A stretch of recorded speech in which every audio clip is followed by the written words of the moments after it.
Operation सिंदूर को लेकर यह गंभीर प्रेस कॉन्फ्रेंस है।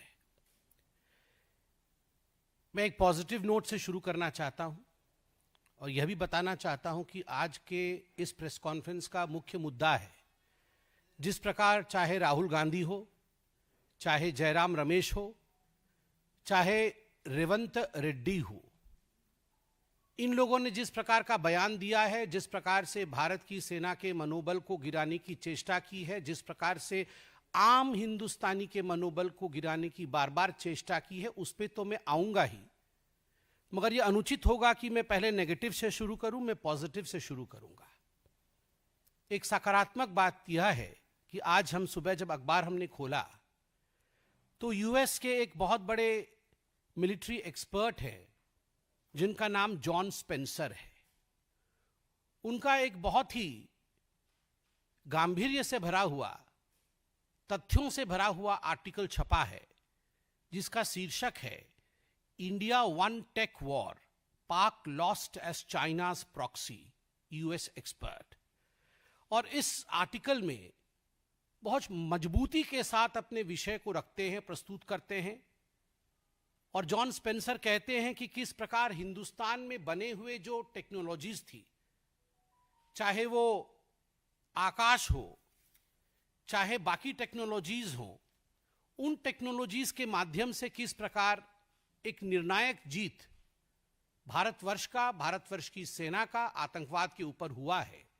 और वहीं चाइना के प्रॉक्सी वेपन्स को पाकिस्तान ने यूज किया और वो धराशायी हुई है। बड़ा डिटेल्ड आर्टिकल है, मुझे लगता है सभी को पढ़ना चाहिए और सभी को इस विषय पर गर्व करना चाहिए। जॉन स्पेंसर का यह अकेला आर्टिकल नहीं है। पूरे विश्व में, हर देश में आज भारत को लेकर एक पॉजिटिव सोच है। एक न्यू नॉर्मल जो भारत ने स्थापित किया है, जिसके विषय में प्रधानमंत्री माननीय श्री नरेंद्र मोदी जी ने हम सबको अवगत कराया देश के नाम अपने संदेश में। यह न्यू नॉर्मल एक बहुत बड़ी बात है। आज हिंदुस्तान इसे सलाम भी कर रहा है, तिरंगा यात्रा भी निकल रहा है, देश की आर्मी को हर कोई सल्यूट भी कर रहा है।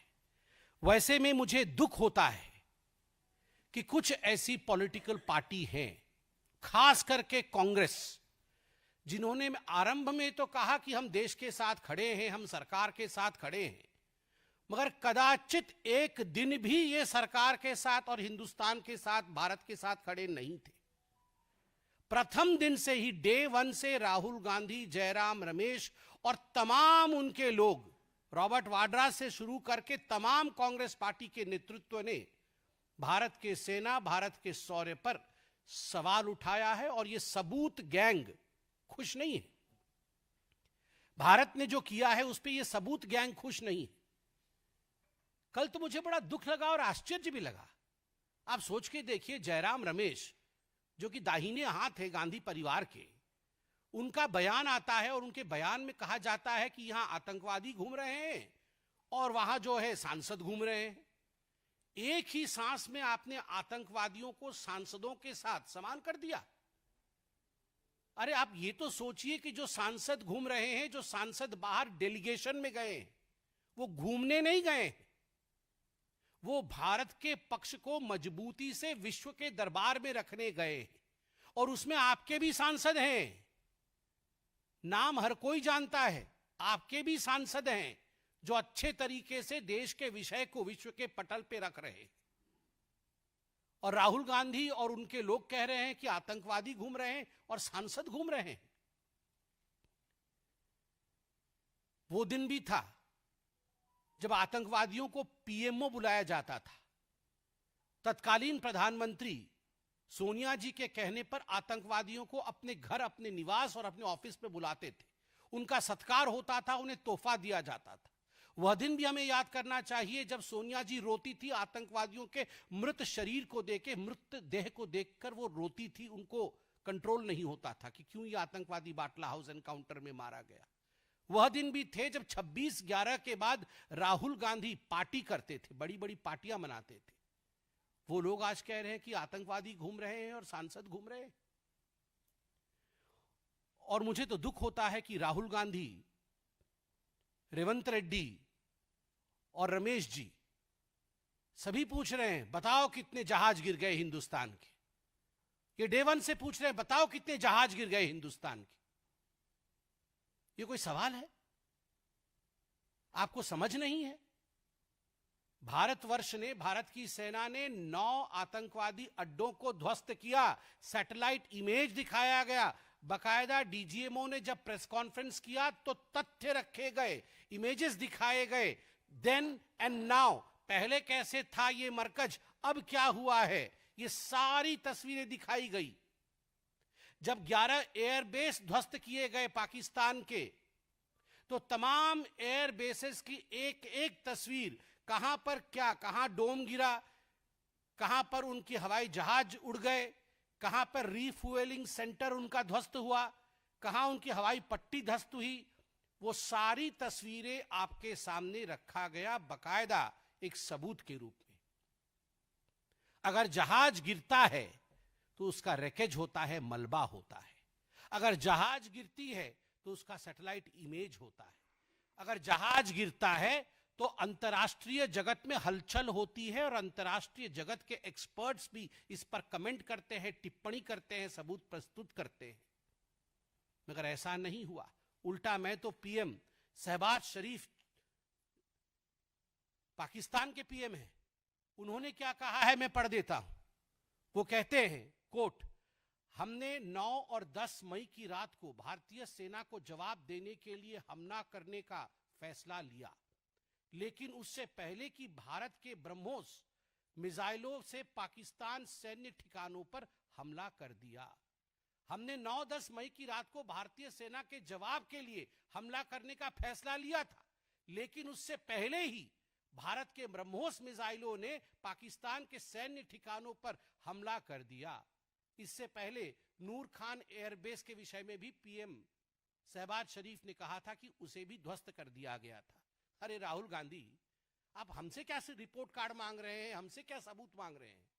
आपके यार, आपके दिलदार, आपको चाहने वाले और आप उनको चाहने वाले, आपके शहबाज शरीफ खुद आपसे बोल रहे हैं। ये शहबाज शरीफ और राहुल गांधी फोन पे बात नहीं करते हैं क्या? करते तो होंगे ही। तो शहबाज जी से राहुल जी को बता दीजिए फोन करके कि ये आपका ही बयान है।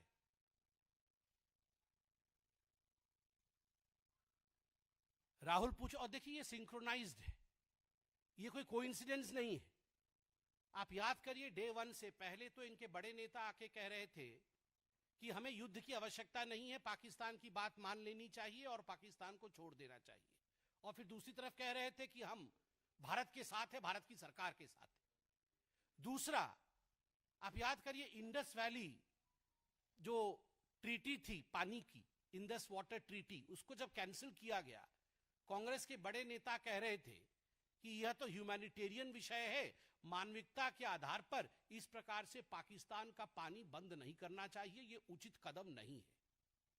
और तो और सिद्धरमैया तो कह रहे थे कि वॉर एक अच्छी बात नहीं है, बिल्कुल हमें वॉर में नहीं जाना चाहिए। इसके साथ ही आप याद करिए कितने सवाल कांग्रेस पार्टी ने भारत की सेना के ऊपर सबूतों के आधार पर उठाए थे। राहुल गांधी पूछते हैं कितने रफाल गिराए, रमेश पूछते हैं कितने रफाल गिराए, रेवंत रेड्डी पूछते हैं बताओ कितने रफाल गिराए। ये जो पाकिस्तान के बब्बर हैं वो हिंदुस्तान के गब्बर हैं। बताओ कितने रफाल गिराए, ये पाकिस्तान के बब्बर, ये हिंदुस्तान के गब्बर हैं। और याद रखो, हिंदुस्तान के गब्बरों, तुम्हारी वही होगी जो जय और वीरू ने गब्बर का किया था। भारत का जय और भारत का वीरता, भारत की वीरता और भारत के जय के कारण गब्बर का पराजय निश्चिंत है। आप सोच जरा देखिए, कभी भी राहुल गांधी ने यह नहीं पूछा कि कितने पाकिस्तान के एयरबेस ध्वस्त हुए, कभी भी यह नहीं पूछा कितने आतंकी अड्डे ध्वस्त हुए, कभी भी यह नहीं पूछा कि कितने आतंकवादी मारे गए। पूछा तो केवल इतना कि कितने हवाई जहाज हिंदुस्तान के गिरे। मगर चलिए, कल तो एक बात अच्छी हुई कि प्रेस कॉन्फ्रेंस में मैं देख रहा था, जयराम रमेश ने कम से कम ये तो माना कि भारत की अर्थव्यवस्था 10 गुनी बढ़ गई है। इतना ही उनके प्रेस कॉन्फ्रेंस में सत्यता थी। और आज मैं पूछना चाहता हूं राहुल जी, आज देश जानता है कि कांग्रेस में भी दो फाड़ है। एक वो कांग्रेस जो पाकिस्तान का समर्थन कर रही है, और कांग्रेस के अंदर भी कुछ ऐसे नेता हैं जो देश के लिए आवाज उठाना तो चाहते हैं किंतु आपके कारण उठा नहीं पा रहे हैं। और ये जो जय हिंद की यात्रा आपने निकाला है, और हर जय हिंद की यात्रा में, कल रेवंत रेड्डी जी पूछ रहे थे कि हिंदुस्तान की कितनी जहाजें गिर गई, परसों रमेश जी पूछ रहे थे, ये जो जय हिंद की यात्रा आपने निकाला है, ये जय पाकिस्तान की यात्रा ज्यादा लग रही है, जय हिंद की यात्रा कम लग रही है। इससे अच्छा होगा आप यात्रा बंद करिए और पाकिस्तान के साथ सलाह मशवरा करके कंबाइंड प्रेस कॉन्फ्रेंस करिए। यही आपकी आज वास्तविकता है। ममता जी ने भी कल बहुत ही, मैं कहूंगा, जो नहीं कहना चाहिए उस प्रकार की बातें कल ममता बनर्जी ने कहा है। किसी भी चुने हुए प्रतिनिधि को या किसी भी नेता को इस प्रकार की भाषा की, प्रधानमंत्री नरेंद्र मोदी क्या सभी के पति हैं? क्या सभी महिलाओं के वो हस्बैंड हैं? ये कितनी कैसी बात है ये? मैं तो इस पे कुछ कहना भी नहीं चाहता हूं। हां, प्रधानमंत्री नरेंद्र मोदी सभी के सेवक हैं, किसी के पिता हैं तो किसी के भाई हैं, इसमें कोई शक नहीं है।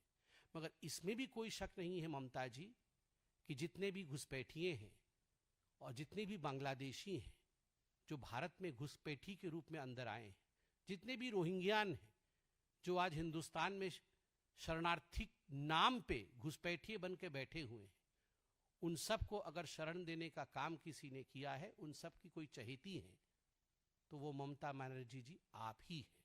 बहुत बहुत धन्यवाद। कोई प्रश्न हो तो अवश्य पूछें।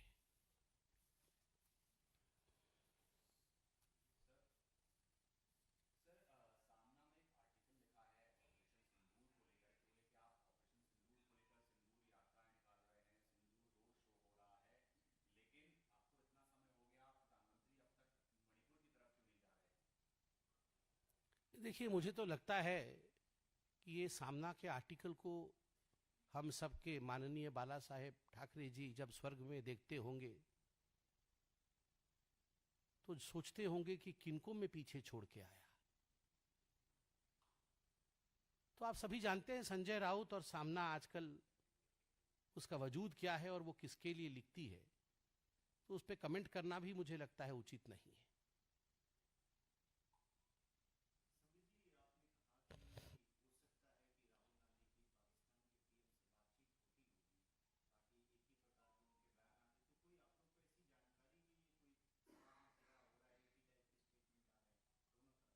ये तो हर बार होता है।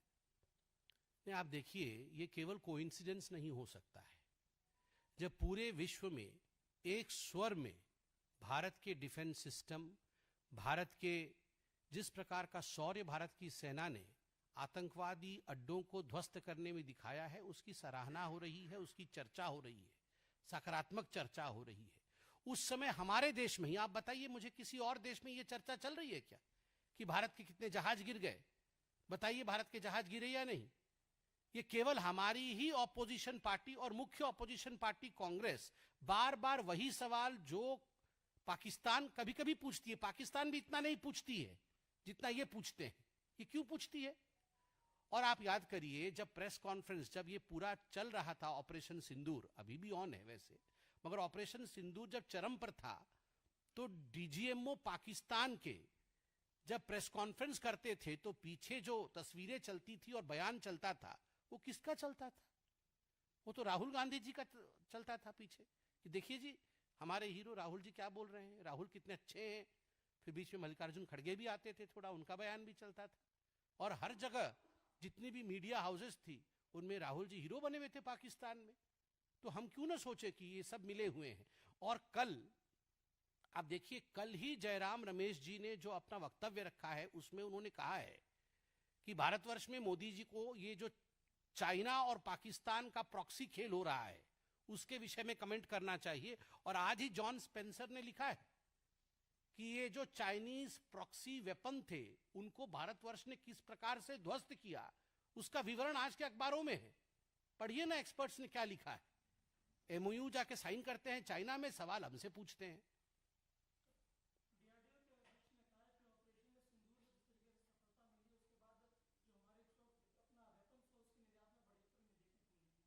बिल्कुल सही बात है। हमारे वेपन्स ने जिस प्रकार से, जो गृह निर्मित वेपन है, हमारे यहाँ जो इंडिजिनसली मैन्युफैक्चर्ड वेपन्स है, उन्होंने जिस प्रकार का करामात दिखाया है, पूरे विश्व ने उसे देखा है, स्वाभाविक है उसमें बढ़ोतरी होगी।